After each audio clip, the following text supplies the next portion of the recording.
ಹಾಸನ ಜಿಲ್ಲೆಗೆ ಮತ್ತೆ ಹೃದಯಾಘಾತ. ಒಂದೇ ದಿನ ಹೃದಯಾಘಾತಕ್ಕೆ 4 ಜನ ಬಲಿಯಾಗಿರುವಂತ ಘಟನೆ ಇದು. ಆಟೋದಲ್ಲೇ ಪ್ರಾಣವನ್ನ ಬಿಟ್ಟಿದ್ದಾರೆ.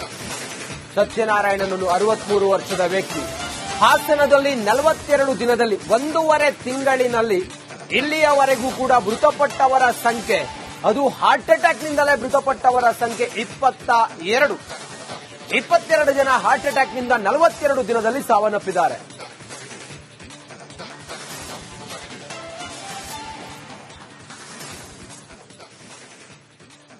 ರಾಜ್ಯದಲ್ಲಿ ಹೃದಯಾಘಾತದ ಭೂತ ಇನ್ನಿಲ್ಲದಂತೆ ಕಾಡ್ತಾ ಇದೆ. ಇವತ್ತು ಹಾಸನದಲ್ಲಿ ಒಂದೇ ದಿನ 4 ಜನ ಉಸಿರು ಚೆಲ್ಲಿದ್ರೆ ಈ ಹಾರ್ಟ್ ಅಟ್ಯಾಕ್ ಅನ್ನೋ ದೆವ್ವ ವಿದ್ಯಾರ್ಥಿಗಳು, ರೈತರು, ವೃದ್ಧರು, ಆಟೋ ಚಾಲಕರು ಯಾರನ್ನೂ ಬಿಡದೆ ಬಲಿ ಪಡಿತಾ ಇದೆ. ಈ ಕುರಿತಾಗಿ ಒಂದು ಡಿಟೇಲ್ ವರದಿ ಇಲ್ಲಿದೆ ನೋಡಿ.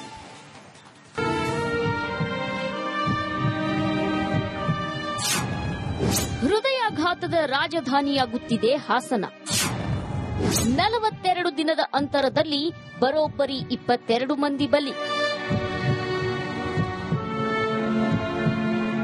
ಹಾಸನ ಜಿಲ್ಲೆಗೆ ಅದ್ಯಾರ ಕಣ್ಣು ಬಿತ್ತೋ ಏನೋ, ಇತ್ತೀಚೆಗೆ ಹಾರ್ಟ್ ಅಟ್ಯಾಕ್ಗೆ ಯುವಕ ಯುವತಿಯರು ಬಲಿಯಾಗುತ್ತಿದ್ದಾರೆ. ಕೇವಲ 42 ದಿನದ ಅಂತರದಲ್ಲಿ ಬರೋಬ್ಬರಿ 22 ಮಂದಿ ಈ ಹೃದಯಾಘಾತಕ್ಕೆ ಉಸಿರು ಚೆಲ್ಲಿದ್ದಾರೆ.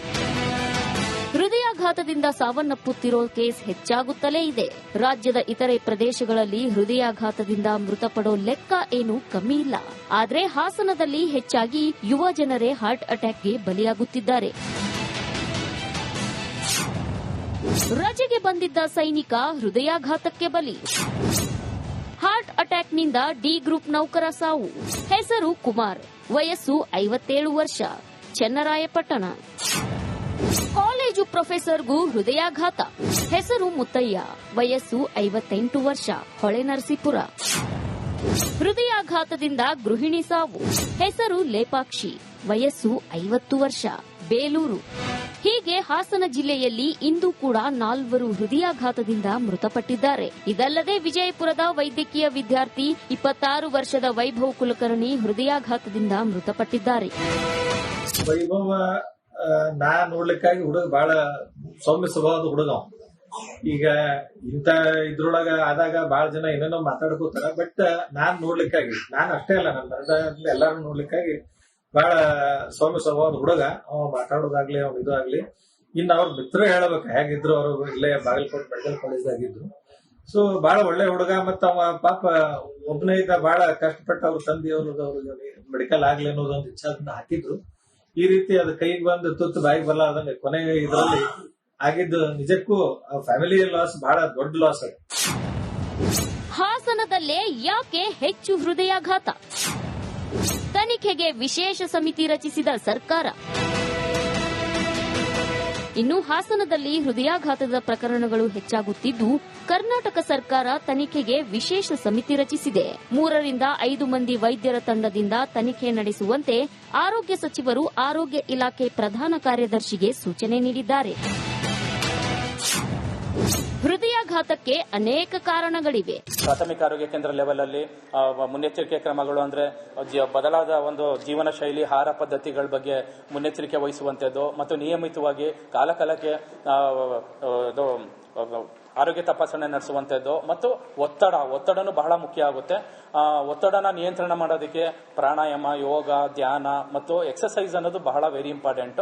ಇನ್ನು ಹಾಸನದ ಸರಣಿ ಹೃದಯಾಘಾತ ಬಗ್ಗೆ ಪ್ರಧಾನಿ ಮೋದಿಗೆ ತಿಳಿಸಲು ಡಾಕ್ಟರ್ ಮಂಜುನಾಥ್ ನಿರ್ಧಾರ ಮಾಡಿದ್ದಾರಂತೆ. ಹೃದಯಾಘಾತಕ್ಕೊಳಗಾದವರಿಗೆ ತುರ್ತು ಚಿಕಿತ್ಸೆ ನೀಡೋ ಸ್ಟೆಮಿ ಯೋಜನೆಯನ್ನ ರಾಜ್ಯದ ಎಲ್ಲಾ ಆಸ್ಪತ್ರೆಗಳಲ್ಲಿ ಜಾರಿಗೊಳಿಸೋ ಬಗ್ಗೆ ಪ್ರಧಾನಿಯವರೊಂದಿಗೆ ಚರ್ಚಿಸಲಿದ್ದಾರೆ.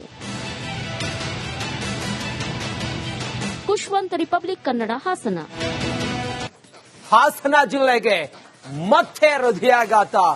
ಒಂದೇ ದಿನ ಹೃದಯಾಘಾತಕ್ಕೆ 4 ಜನ ಬಲಿಯಾಗಿರುವಂತ ಘಟನೆ ಇದು.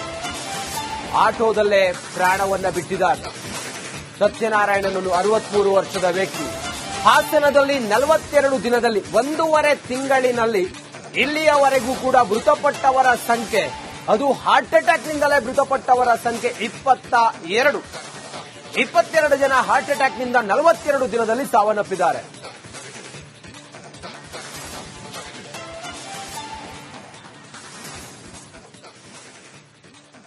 ರಾಜ್ಯದಲ್ಲಿ ಹೃದಯಾಘಾತದ ಭೂತ ಇನ್ನಿಲ್ಲದಂತೆ ಕಾಡ್ತಾ ಇದೆ.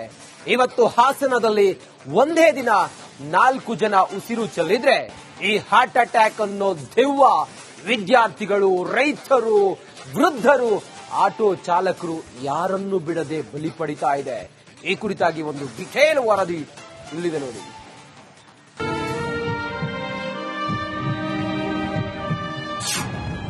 ಹೃದಯಾಘಾತದ ರಾಜಧಾನಿಯಾಗುತ್ತಿದೆ ಹಾಸನ. 42 ದಿನದ ಅಂತರದಲ್ಲಿ ಬರೋಬ್ಬರಿ 22 ಮಂದಿ ಬಲಿ. ಹಾಸನ ಜಿಲ್ಲೆಗೆ ಅದ್ಯಾರ ಕಣ್ಣು ಬಿತ್ತೋ ಏನೋ, ಇತ್ತೀಚೆಗೆ ಹಾರ್ಟ್ ಅಟ್ಯಾಕ್ಗೆ ಯುವಕ ಯುವತಿಯರು ಬಲಿಯಾಗುತ್ತಿದ್ದಾರೆ. ಕೇವಲ 42 ದಿನದ ಅಂತರದಲ್ಲಿ ಬರೋಬ್ಬರಿ 22 ಮಂದಿ ಈ ಹೃದಯಾಘಾತಕ್ಕೆ ಉಸಿರು ಚೆಲ್ಲಿದ್ದಾರೆ. ಹೃದಯಾಘಾತದಿಂದ ಸಾವನ್ನಪ್ಪುತ್ತಿರೋ ಕೇಸ್ ಹೆಚ್ಚಾಗುತ್ತಲೇ ಇದೆ. ರಾಜ್ಯದ ಇತರೆ ಪ್ರದೇಶಗಳಲ್ಲಿ ಹೃದಯಾಘಾತದಿಂದ ಮೃತಪಡೋ ಲೆಕ್ಕ ಏನೂ ಕಮ್ಮಿ ಇಲ್ಲ. ಆದರೆ ಹಾಸನದಲ್ಲಿ ಹೆಚ್ಚಾಗಿ ಯುವ ಜನರೇ ಹಾರ್ಟ್ ಅಟ್ಯಾಕ್ಗೆ ಬಲಿಯಾಗುತ್ತಿದ್ದಾರೆ. ರಜೆಗೆ ಬಂದಿದ್ದ ಸೈನಿಕ ಹೃದಯಾಘಾತಕ್ಕೆ ಬಲಿ. ಹಾರ್ಟ್ ಅಟ್ಯಾಕ್ನಿಂದ ಡಿ ಗ್ರೂಪ್ ನೌಕರ ಸಾವು. ಹೆಸರು ಕುಮಾರ್, ವಯಸ್ಸು 57 ವರ್ಷ, ಚನ್ನರಾಯಪಟ್ಟಣ. ಕಾಲೇಜು ಪ್ರೊಫೆಸರ್ಗೂ ಹೃದಯಾಘಾತ. ಹೆಸರು ಮುತ್ತಯ್ಯ, ವಯಸ್ಸು 58 ವರ್ಷ, ಹೊಳೆನರಸೀಪುರ. ಹೃದಯಾಘಾತದಿಂದ ಗೃಹಿಣಿ ಸಾವು. ಹೆಸರು ಲೇಪಾಕ್ಷಿ, ವಯಸ್ಸು 50 ವರ್ಷ, ಬೇಲೂರು. ಹೀಗೆ ಹಾಸನ ಜಿಲ್ಲೆಯಲ್ಲಿ ಇಂದು ಕೂಡ 4 ಹೃದಯಾಘಾತದಿಂದ ಮೃತಪಟ್ಟಿದ್ದಾರೆ. ಇದಲ್ಲದೆ ವಿಜಯಪುರದ ವೈದ್ಯಕೀಯ ವಿದ್ಯಾರ್ಥಿ 26 ವರ್ಷದ ವೈಭವ್ ಕುಲಕರ್ಣಿ ಹೃದಯಾಘಾತದಿಂದ ಮೃತಪಟ್ಟಿದ್ದಾರೆ. ವೈಭವ ನಾ ನೋಡ್ಲಿಕ್ಕಾಗಿ ಹುಡುಗ ಬಹಳ ಸೌಮ್ಯ ಸ್ವಭಾವದ ಹುಡುಗ. ಈಗ ಇಂತ ಇದ್ರೊಳಗ ಆದಾಗ ಬಹಳ ಜನ ಏನೇನೋ ಮಾತಾಡ್ಕೋತಾರ. ಬಟ್ ನಾನ್ ನೋಡ್ಲಿಕ್ಕಾಗಿ, ನಾನ್ ಅಷ್ಟೇ ಅಲ್ಲ, ನನ್ನ ಎಲ್ಲಾರು ನೋಡ್ಲಿಕ್ಕಾಗಿ ಬಹಳ ಸೌಮ್ಯ ಸ್ವಭಾವದ ಹುಡುಗ. ಅವ ಮಾತಾಡೋದಾಗ್ಲಿ, ಅವ್ನ ಇದು ಆಗ್ಲಿ. ಇನ್ನು ಅವ್ರ ಮಿತ್ರ ಹೇಳ್ಬೇಕು ಹೇಗಿದ್ರು, ಅವರು ಇಲ್ಲೇ ಬಾಗಲಕೋಟೆ ಮೆಡಿಕಲ್ ಕಾಲೇಜ್ ಆಗಿದ್ರು. ಸೊ ಬಹಳ ಒಳ್ಳೆ ಹುಡುಗ. ಮತ್ತ ಅವ ಪಾಪ ಒಬ್ಬನೇ ಇದ್ದ, ಬಹಳ ಕಷ್ಟಪಟ್ಟು ಅವ್ರ ತಂದೆಯವ್ರು ಮೆಡಿಕಲ್ ಆಗ್ಲಿ ಅನ್ನೋದೊಂದು ಇಚ್ಛಾದಿಂದ ಹಾಕಿದ್ರು. ಈ ರೀತಿ ಅದು ಕೈಗೆ ಬಂದು ತುತ್ತು ಬಾಯಿಗೆ ಬರಲ್ಲ ಅದಂಗೆ ಕೊನೆ ಇದರಲ್ಲಿ ಆಗಿದ್ದು ನಿಜಕ್ಕೂ ಫ್ಯಾಮಿಲಿ ಲಾಸ್, ಬಹಳ ದೊಡ್ಡ ಲಾಸ್ ಆಗಿದೆ. ಹಾಸನದಲ್ಲೇ ಯಾಕೆ ಹೆಚ್ಚು ಹೃದಯಾಘಾತ? ತನಿಖೆಗೆ ವಿಶೇಷ ಸಮಿತಿ ರಚಿಸಿದ ಸರ್ಕಾರ. ಇನ್ನು ಹಾಸನದಲ್ಲಿ ಹೃದಯಾಘಾತದ ಪ್ರಕರಣಗಳು ಹೆಚ್ಚಾಗುತ್ತಿದ್ದು, ಕರ್ನಾಟಕ ಸರ್ಕಾರ ತನಿಖೆಗೆ ವಿಶೇಷ ಸಮಿತಿ ರಚಿಸಿದೆ. 3 ರಿಂದ 5 ಮಂದಿ ವೈದ್ಯರ ತಂಡದಿಂದ ತನಿಖೆ ನಡೆಸುವಂತೆ ಆರೋಗ್ಯ ಸಚಿವರು ಆರೋಗ್ಯ ಇಲಾಖೆ ಪ್ರಧಾನ ಕಾರ್ಯದರ್ಶಿಗೆ ಸೂಚನೆ ನೀಡಿದ್ದಾರೆ. ಹೃದಯಾಘಾತಕ್ಕೆ ಅನೇಕ ಕಾರಣಗಳಿವೆ.